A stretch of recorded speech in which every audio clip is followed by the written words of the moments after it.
Hello everyone. So today I'll be giving an update on the design side for the past 2 weeks that we've been working on.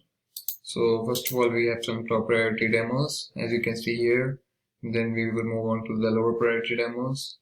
And for the top priority demos, first of all, we have the gamification overhaul. And what was done in there is that we have added a menu like Deliveroo and added a bottom navigation bar, and I'll show in the mockup what I'm talking about. So basically we have these two modes right here. First is outside the club screen. So basically if you haven't entered any club right here, so as you can see the bar has been updated as well. It shows points as well as the level number and the progress bar. This acts as a progress bar right over here. So it will show you the level progress right on the screen. And then if we are outside the club screen or outside of the club, as in the club overview screen, this is the home page. So here we have the options to go towards the QR code fab screen. Then we have notification screen. As you can see here, we have a QR code screen, and then we have notification screen, and then we have profile screen. But if you select any club from here, you can go to the you can go inside the club, and inside the club you will see that once we move inside the club, a new element, this drinks tab is introduced in the bottom bar. So we have changed quite a few things here. As you can see, the gamification element has been updated, as well as the credits icons, credit element, the challenges element, and the rewards element have been normalized, and they are standardized in a format that they all look together. They all look clear and consistent UX wise. So this way we are saving a lot of space as well, because earlier we had a separate reward element, then we had a separate challenge element below, then we had a separate credit element below. Now we have all of these in one lines, and clicking on them would take them to the respective screens. For example, if I click on the reward screen right here, if I click on the reward element right here, I will be taken to the reward screen we have over here. Similarly, if I click on the challenge screen, I will be taken to the challenge screen. And the numbers here represent the numbers of challenges we have active right now and or are available. And the rewards, the number on the top of rewards represent the active rewards we have. So as you can see, we have 2 rewards right here, and it represents 2 rewards that we have active right now. And the drink menu, we have updated quite a lot here. We have actually introduced a menu like Deliveroo, where it doesn't matter if you have images or not, because it works quite well if you don't have images on for any of your products. So it is pretty much that. And if you click on the credit element, you will be taken to the payment method screen, where you will see the credits that you were seeing inside the club, and rest of this flow is similar to the one that we have seen outside the club. And below that, I've also introduced in-app notifications like Instagram, and then we have this element that pops up like it does in Instagram, as you can see here. I don't know if I had this, but it is similar to what Instagram does when you receive a notification. So basically there will be an in-app notification, and this element that pops up with these 2 badges. This represents the challenges, and this represents the rewards. So we are currently working on that, and hopefully we will improve it if there is a room for improvement. As you can see, there is a red dot here also indicating, similar to Instagram, that we have a notification, and this is our notification screen looks like, it basically is an update of uh, everything related to the gamification. For example, if you have a new challenge that is unlocked, or a new reward that is unlocked, or whether you have been promoted to a newer level, it will show all of those. And yeah, that's pretty much it for the gamification. And then we have the improving design of our tipping function. And for this we have two sides of this. One of these is the web tool, and one of these is guest app. So first of all, I will show you the guest app interface. So basically we have this is for the table checking scenario that we have come up with.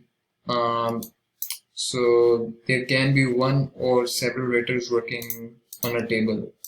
So for that we have introduced an image element for the waiter that will be serving on the table, and the text accompanying it, and also the text saying that 100% of the tip will be paid out to the waiter. And if the user does not pay right here, does not tip the bartender right here and slides to pay, the user will be represented with this screen. It is a full screen interstitial where they will be asked to pay them. They can obviously close that and go to the drink receipt. But if they don't, if they want to tip the barkeeper right here, they can do that from here. And if they choose not to tip the barkeeper by closing the screen, they can again press tip them to return back to the interstitial and then tip from there. And once they have tipped the barkeeper, they will receive this thank you message. Same goes for the multiple waiter scenario. Basically, the images will be added from the back end using the web tool, and the text that accompanies it will also be added from the web tool. And I will show you the mockup that we have created for that. So this is a multiple waiter scenario. Everything is the same except the images have been changed. And for the web tool, I will show you how it works in our case. So for example, we have added this new element called tipping cities in the navigation bar, and you can essentially create a tipping city similar to what we were showing on the guest side. So for example, the one that we have over here with the small heading and small text that will appear in the tipping element on the card, it is the one with the small heading. Basically we have a character limit for it here, and for the CTA, same goes for the CTA body. So what we over is, this is the CTA heading and this is the CTA body. So we will enter the text here and here, and for the big heading that appears on the interstitial page, we have this big heading and the big text accompanying it. We can enter the text and the heading and the body over here, and then we can see choose if we are going to go with the single waiter or multiple waiters. And for those we have the instructions for the image that will be used. For example, if you are going with the single waiter, the web tool will ask you to upload the image with a 1:1 ratio, means a square image will be required. And similarly, if you press the multiple waiters, if you choose multiple waiters, the required image is changed. The required image ratio is changed. For example, the width will be 345 and the height required will be 135 with a ratio of 2.56 by 1. So if so all of that will be handled by anyone uploading the image. We don't have to worry about that. So if you go by that route, then you can add the image and then save the CTAs. And then as you can see, the CTAs will appear here with the headings and bodies and all the data we have entered. Then after that we can assign the CTA using the bar interface that we have over here. You can just go to the bar, add details, assign stations, assign tables, and then assign a tipping CTA For example, one of the CTAs that we created was CTA for Mel, Peter and Linda. Over here, as you can see, CTA for main bar.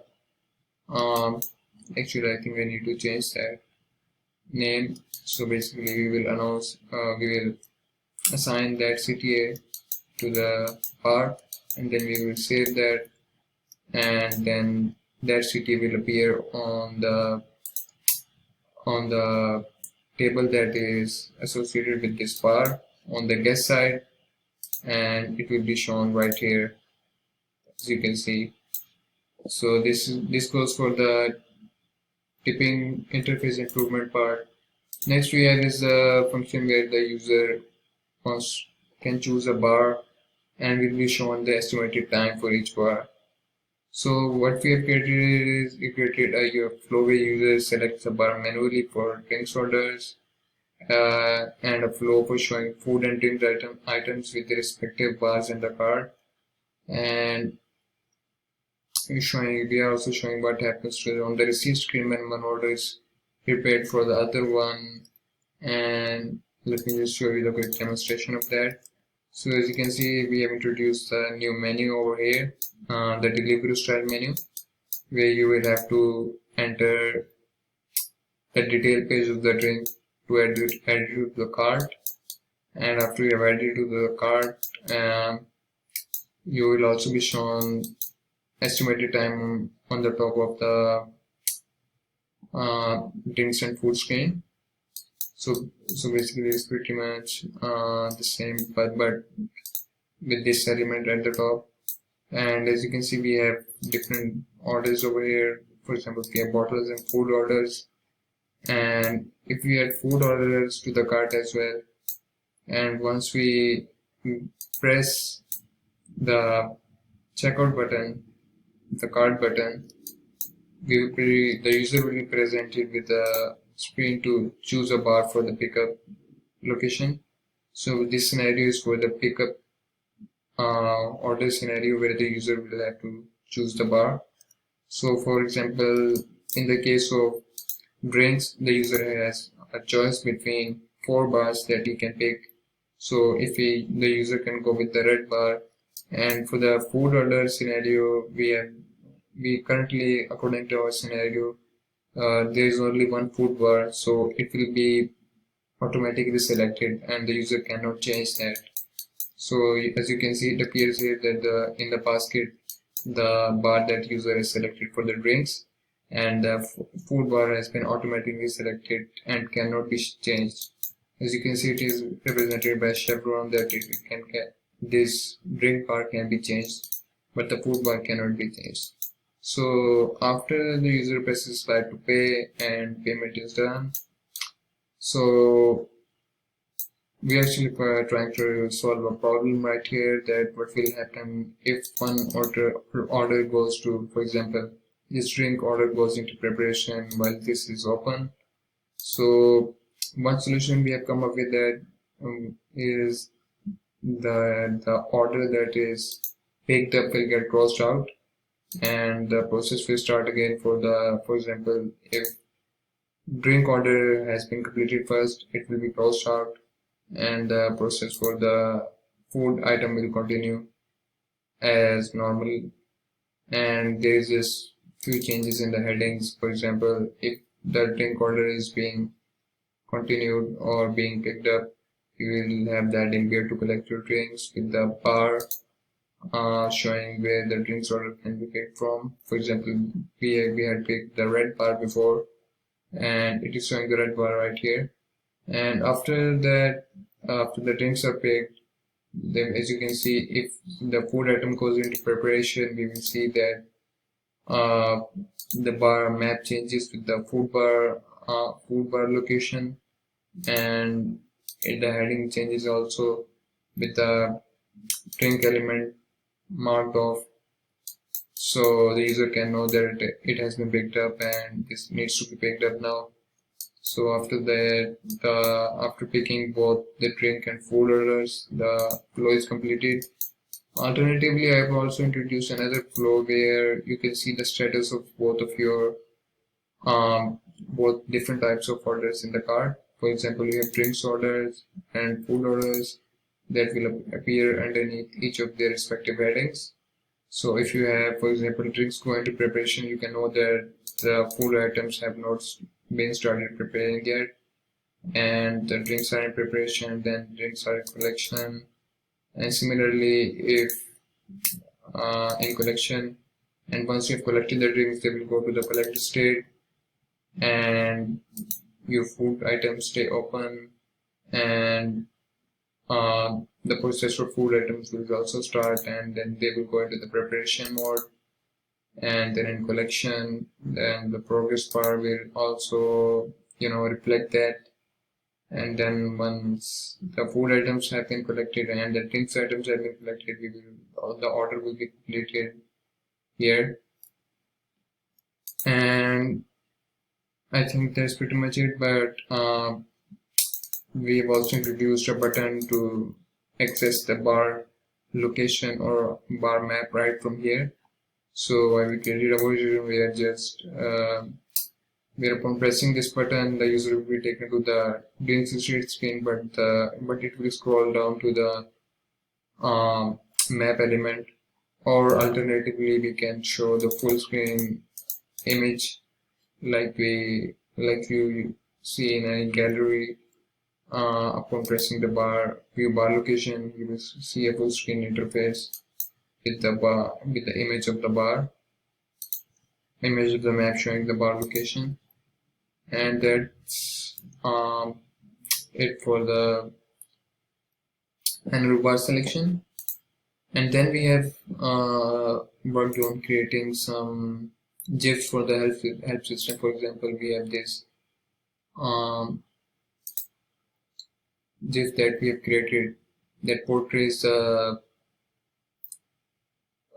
drink purchase process that can be used in the help system to portray how it works, similar to how Shopify does it in the help system.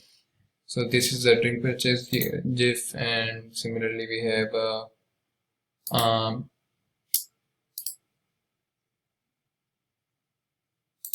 ticket purchase GIF that shows how to purchase a ticket using a GIF.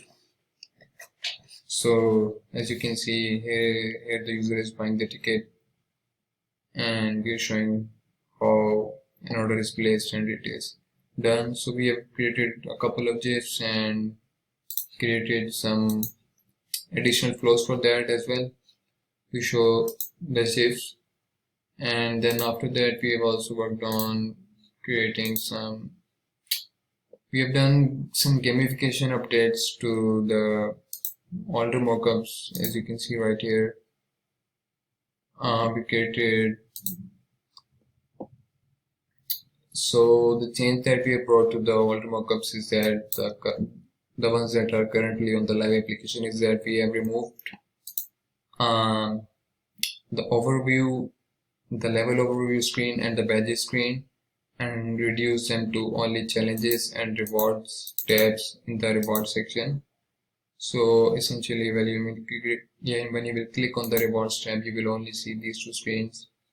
And the other change that we have done to it is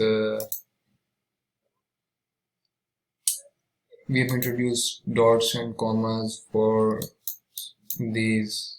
If number goes, if grid points go in hundreds of thousands, then we have to separate them using commas for English, and for German we use dots. So as you can see, we have prepared both the flows, and they are both the screens for German and English, and they are on Jira tickets as well. So as you can see, the numbers are separated here using dots, and here we have used commas to separate them.